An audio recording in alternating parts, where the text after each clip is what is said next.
জিন জাতি বিশ্বনবীর কণ্ঠের তেলাওয়াত শুনে পাগল হয়ে গেল। জিনেরা এরকম বাক্য শুনে নাই এর আগে।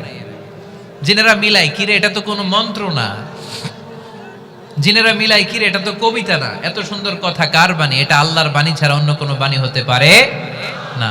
এই সুন্দর বাণী শুনে তারা কালিমা পড়ে মুসলমান হয়ে গেল। আল্লাহ বিশ্বনবীর আশ্বস্ত করলেন, নবী আপনার কষ্ট বৃথা যায় নাই। মুমিনের কষ্ট কি কখনো বৃথা যায়? আওয়াজ করে বলো, বৃথা যায়।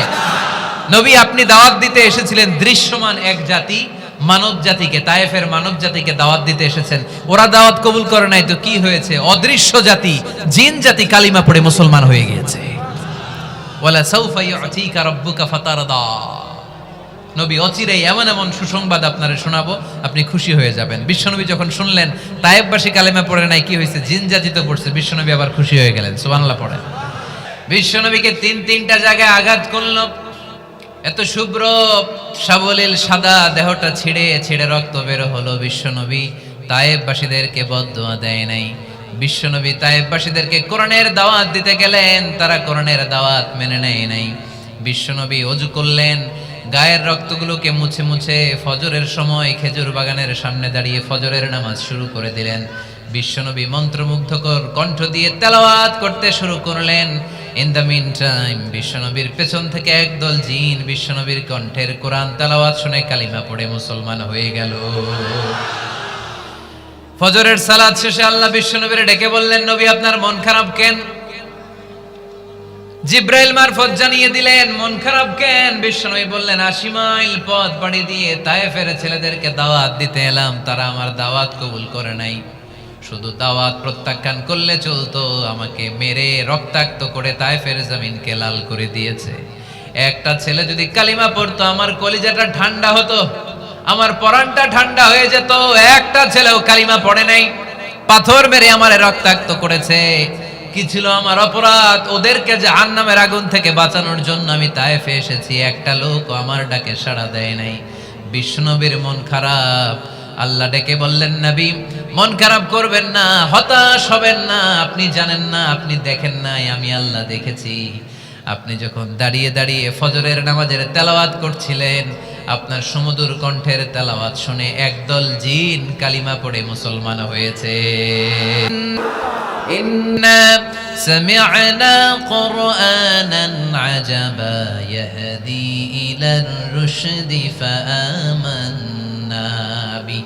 বিশ্বনবী যখন কালামুল্লাহ মাজিদ থেকে দাঁড়িয়ে দাঁড়িয়ে তেলাওয়াত করছিল, জিন জাতি বিশ্বনবীর কণ্ঠের তেলাওয়াত শুনে পাগল হয়ে গেল। জিনেরা এরকম বাক্য শুনে নাই এর আগে। জিনেরা মিলাই কিরে এটা তো কোনো মন্ত্র না, জিনেরা মিলাই কিরে এটা তো কবিতা না, এত সুন্দর কথা কার বাণী? এটা আল্লাহর বাণী ছাড়া অন্য কোনো বাণী হতে পারে না। এই সুন্দর বাণী শুনে তারা কালিমা পড়ে মুসলমান হয়ে গেল। আল্লাহ বিশ্বনবীর আশ্বস্ত করলেন, নবী আপনার কষ্ট বৃথা যায় নাই। মুমিনের কষ্ট কি কখনো বৃথা যায়? আওয়াজ করে বলো, বৃথা যায়। নবী আপনি দাওয়াত দিতে এসেছিলেন দৃশ্যমান এক জাতি, মানব জাতিকে, তায়েফের মানব জাতিকে দাওয়াত দিতে এসেছেন। ওরা দাওয়াত কবুল করে নাই তো কি হয়েছে? অদৃশ্য জাতি, জিন জাতি কালিমা পড়ে মুসলমান হয়ে গিয়েছে। ওয়ালা সাউফা ইউতিকা রাব্বুকা ফাতারদা। নবী অচিরেই এমন এমন সুসংবাদ আপনারে শোনাবো, আপনি খুশি হয়ে যাবেন। বিশ্বনবী যখন শুনলেন তায়েফবাসী কালিমা পড়ে নাই, কি হয়েছে? জিন জাতি তো পড়ছে। বিশ্বনবী আবার খুশি হয়ে গেলেন। সুবহানাল্লাহ পড়ে। এইভাবে বিশ্বনবীর মন খারাপ হলে বিশ্বনবীর মন ভালো করে দেয় কে? মক্কার জমিনে বিশ্বনবীকে হত্যার ষড়যন্ত্র করা হলো। বিশ্বনবী আর থাকতে পারলেন না। বিশ্বনবীকে আল্লাহ বললেন, নবী আপনার জন্য আর গ্রিন সিগন্যাল নাই, মক্কা থেকে আপনাকে চলে যেতে হবে মদিনায়। আপনি চলে যান, আপনার বন্ধু আবু বকরকে নিয়ে হিজরত করে চলে যান। বিশ্বনবী চলে যাচ্ছিলেন আর মক্কার দিকে তাকিয়ে চোখের পানি ছাড়ছিলেন আর বলছিলেন, মক্কা তো হাব্বুল বিলাদ ইলাইয়া, মক্কা আমার কাছে সবচাইতে শ্রেষ্ঠ শহর। লাউলা উখরিজতু লামা খারাজতু মিনহা, মক্কা থেকে যদি আমারে বের করে দেয়া না হতো আমি মক্কা থেকে বের হতাম না। রাসূল সাল্লাল্লাহু আলাইহি ওয়াসাল্লাম বললেন, মক্কা থেকে যদি আমারে বের করে দেয়া না হতো আমি বের হতাম না। চোখের পানি ছাড়লেন। মাতৃভূমি ছেড়ে চলে যেতে হবে। আপনাদের জেলার নাম কি? আরো জোরে বলেন। চুয়াডাঙ্গারে বেশি পছন্দ করেন না বোধহয়, এজন্য আওয়াজটা জোরসে হয় নাই। আপনাদের প্রাণের জেলার নাম কি? চুয়াডাঙ্গা। জোর করে যদি চুয়াডাঙ্গা থেকে বের করে আপনারা সিলেটে পাঠায় দেয়, ভালো লাগবে? বিশ্বনবীকে মক্কা থেকে মদিনায় পাঠিয়ে দেয়া হলো। জন্মভূমি ছেড়ে বিশ্বনবী মদিনায় যাচ্ছেন, মনটা খুব খারাপ। প্রথম যখন মানুষ বিদেশে যায় এয়ারপোর্টে কাঁদে না? এয়ারপোর্টে গেছেন আপনারা? আহা, পরিবার পরিজনদেরকে কেঁদে কেঁদে অশ্রু সিক্ত নয়নে বিদায় দেয়। বিশ্বনবীও চোখের পানি ছেড়ে মক্কাকে বিদায় জানালো, মন খুব খারাপ। কিন্তু মদিনায় যেয়ে দেখে এলাহি কাণ্ড।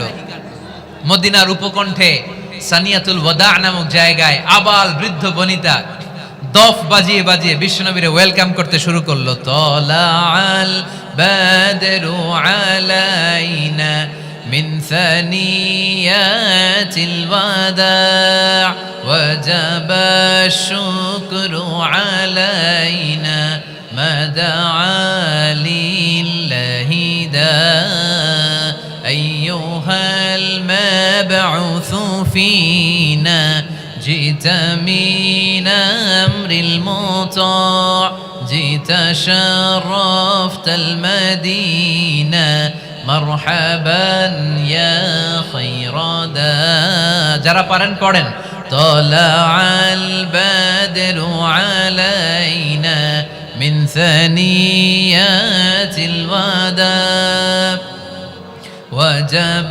الشكر علينا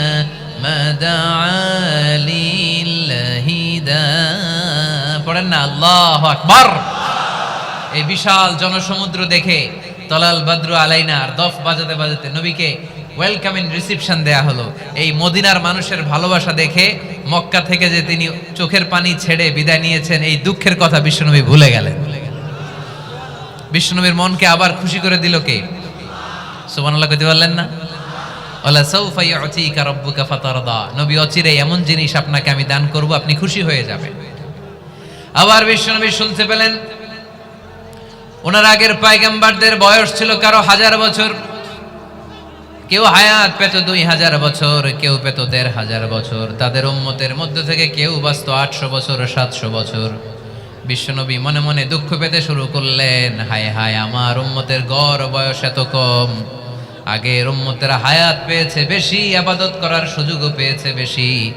আমার গুনাহগার উম্মতেরা হায়াত পাবে কম, তাই ইবাদতের সুযোগও তাদের কম। ঠিক কি না? আল্লাহ রাসূল সাল্লাল্লাহু আলাইহি ওয়াসাল্লাম ফরমান, আ'মার উম্মতি মা বাইনা 60 ইলা 70। আমার উম্মতের গড় বয়স 60 থেকে 70। 60 থেকে 70 এর মধ্যে আমার উম্মতের বেশিরভাগ লোক মারা যাবে। ওয়া আকাল্লুহুম মায়াজুযু যালিক, হাতে গোনা অল্প কয়েকজনই 70 এর বেশি হায়াত পাবে। আপনাদের চুয়াডাঙ্গার কি অবস্থা? কত হায়াত পায় মানুষ? 80 বছর বয়স পেয়েছেন এরকম কেউ আছে নাকি আজকের মাহফিলে? 80 বছরের মুরব্বী কেউ আছেন? নাই। 70 বছর হায়াত পেয়েছেন কেউ আছে? হ্যাঁ, আছে আছে। 60 বছর বয়স আছে? 60 বছর আছেন। 50 আছে কার কার? দেখি 50। টরিক ভাইয়ের বয়স কত? শহীদ ভাই বয়স কত চলে? 50। মাশাআল্লাহ, আরো 50 বছর আল্লাহ বাঁচায় রাখুন। সবাই পড়ি আমিন। তো রাসূল সাল্লাল্লাহু আলাইহি ওয়াসাল্লাম চিন্তিত হলেন, হায় রে, আগের উম্মতেরা হায়াত পাইতো 1000 বছর, 1500 বছর। আমার উম্মত 60 থেকে 70 এর মধ্যে সব মরে যাবে। ওরা ইবাদত করার সুযোগ পেয়েছে বেশি, আমার উম্মতের কি হবে? সুবহানাল্লাহ কইবেন না? কি দরদ আমাদের জন্য, কি মায়ার নবী, কি দয়ার নবী। আমার নবীর চাইতে দয়ালু মানুষ পৃথিবীতে ছিল? আমার নবীর চাইতে বিশ্বস্ত মানুষ পৃথিবীতে আছে? আহমদ বড় বিশ্বস্ত, সে কোন বন্ধু বলো বেশি বিশ্বস্ত? সে কোন বন্ধু বলো বেশি বিশ্বস্ত? কার কাছে মন খুলে দেয়া যায়, কার কাছে প্রাণ খুলে দেয়া যায়, হওয়া যায় অতি আশ্বস্ত। তার নাম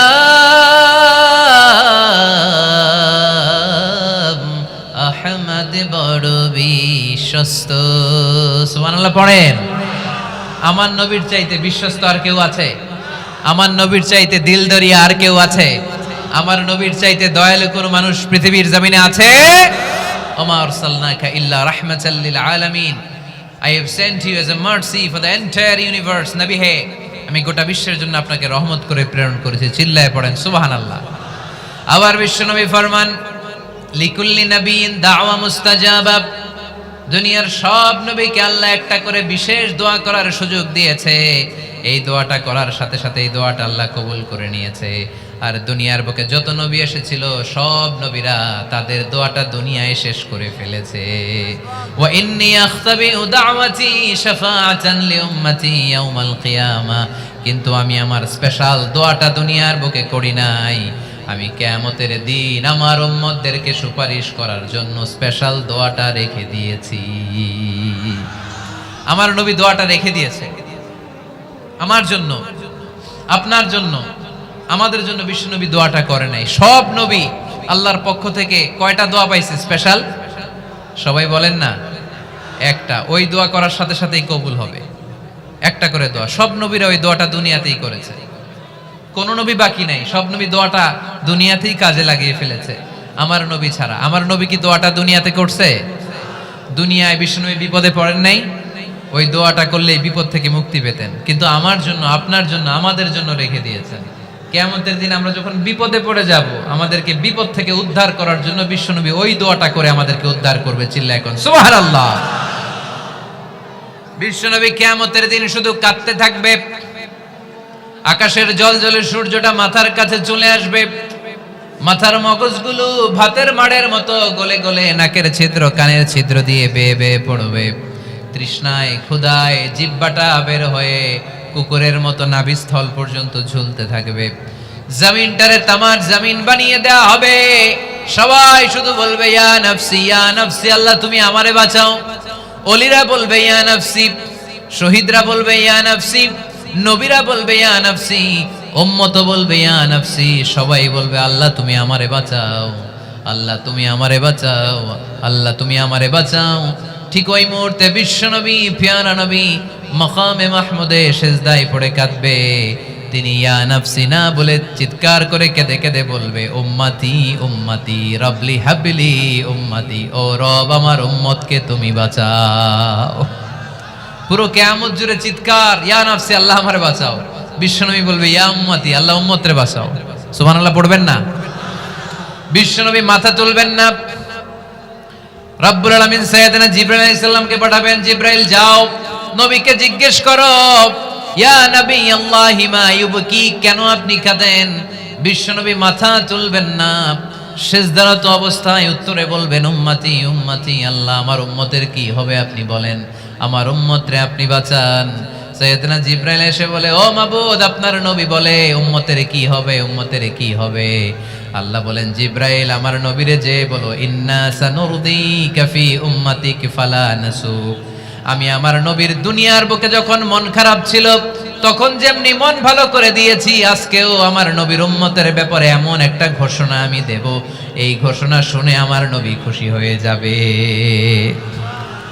সারা দুনিয়াতে, দুনিয়ার বুকে নবী যখনই পেরেশান, নবীর মন খারাপ, আমি যেমনি মন ভালো করে দিয়েছি, আজকেও এই কিয়ামতের ময়দানে নবীকে এমন ঘোষণা শোনাবো, এই ঘোষণা শুনে আমার নবী খুশি হয়ে যাবে। চিল্লায় পড়তে হবে আল্লাহু আকবার।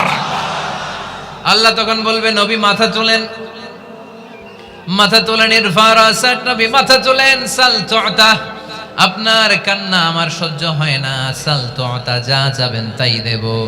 ইশফা তুশাফা, যার ব্যাপারে আপনি আজকে সুপারিশ করবেন তার জন্য আমি সুপারিশ কবুল করে নেব।